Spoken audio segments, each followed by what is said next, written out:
Mike O'Leary has been, as you say, calling for this for some time. He's desperate to see consolidation, whether he's part of it or not, in order to reduce capacity around the system.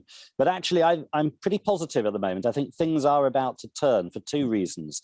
First of all, you have a UK government which is starting to be more positive in its rhetoric towards travel. And it's likely the Prime Minister will announce a series of bonfire restriction moves taken away on policy this week, which will help the travel sector in terms of abandoning that traffic light system, which has been so difficult for airlines.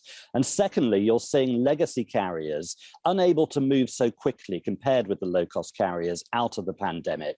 And so therefore, you're going to see the likes of EasyJet able to take up more opportunities. That means potentially getting more slots, but also moving their fleets around more quickly in order to take advantage of where demand is. So some exciting times ahead.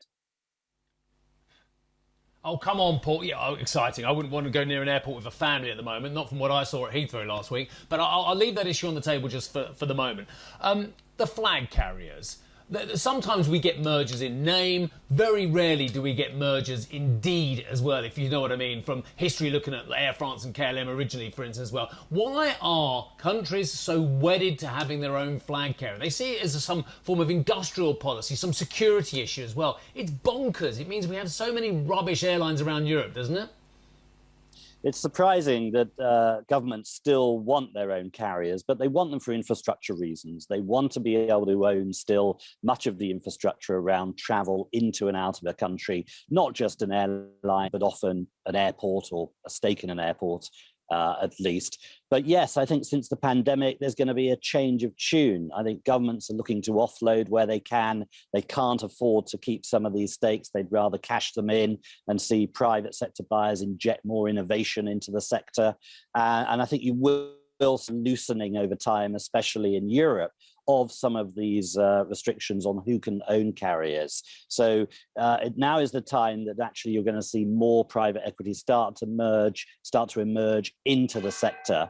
And this is on the back, of course, of many short-haul carriers able to take their market share from those legacy carriers because they can't move so quickly, because their cost base has been ripped apart during the pandemic.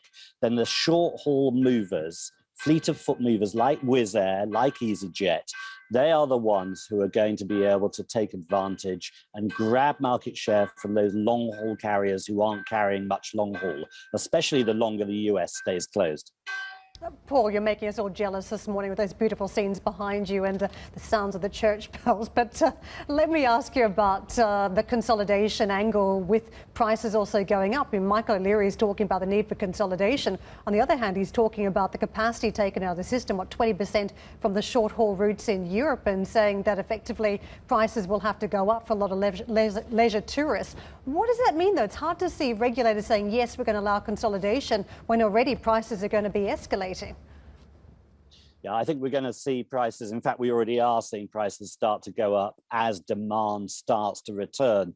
And if the Prime Minister in the UK does announce this week this bonfire of restrictions, then of course that will not only lead to more positivity, it'll push up share prices today, I'm pretty certain, but it will also lead to an unlocking of demand as consumer confidence returns.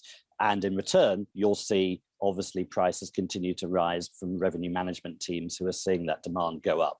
So actually the profitability outlook looks much better, I think, for the sector. And that's why you're seeing Mike O'Leary say, well, if we get more profit in, then of course that's the time to look for more consolidation. But I'm not sure we're going to see huge amounts of consolidation because actually airlines are seeing their balance sheets change substantially out of the pandemic. They are rearranging their cost base because they've had crew on furlough. They've obviously made lots of redundancies. They're moving from maybe operating at 2 or 3 hub airports into one hub airport, such as been seen with BA moving mostly out of Gatwick, Virgin Atlantic moving out of Gatwick and towards Heathrow. And so they don't need to consolidate because they've got a much tighter operating base now, and that enables them to rebuild. And I think most owners of airlines would rather rebuild and not go for consolidation. So I'm not convinced that Mike O'Leary is right yet again on this issue.